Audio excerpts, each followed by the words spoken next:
Hi friends, நம்ம வீட்டில் எப்போவுமே பாசிட்டிவ் எனர்ஜி நிறைஞ்சிருக்க இந்த தீபத்தை வந்து வாரத்தில் ஒரு நாள் ஏற்றலாங்க. இதுக்கு வந்து தேவை ஒரு கண்ணாடி பாட்டில், அதாவது கண்ணாடி டம்ளர் எடுத்துக்கோங்க. இந்த மாதிரி வேஸ்ட்டான மூடி இருக்குது பார்த்தீங்களா, பிளாஸ்டிக் மூடி, அதை வந்து ரவுண்டாக கட் பண்ணி அதுக்குள்ளே ஒரு சின்னதாக ஓட்டை போட்டு திரி மாதிரி ரெடி பண்ணிக்கோங்க. 3/4 தண்ணி, சுத்தமான தண்ணி விட்டுட்டு அதில் வந்து அரை எலுமிச்சை பழம் கட் பண்ணி போட்டுடலாங்க. அதுக்கப்புறம் வந்து விளக்கு ஏற்றுற எண்ணெய் ஒரு அரை ஸ்பூன் அளவுக்கு அதில் ஊற்றிக்கலாங்க.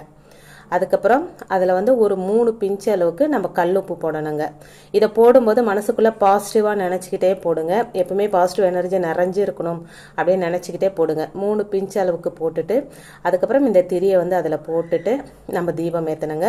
இந்த தீபத்தை ஏற்றிட்டு இந்த தீபம் வந்து கொஞ்ச நேரம் தாங்க எரியும். இந்த தீபத்தை வந்து உங்களுடைய ஒவ்வொரு அறையிலும் வந்து காட்டலாம். அப்படி இல்லைன்னா ஹாலில் நடுவில் வச்சிடலாங்க. நடுவில் வச்சுட்டாலே எல்லா ரூமுக்கும் வந்து அந்த பாசிட்டிவ் எனர்ஜி பரவும்.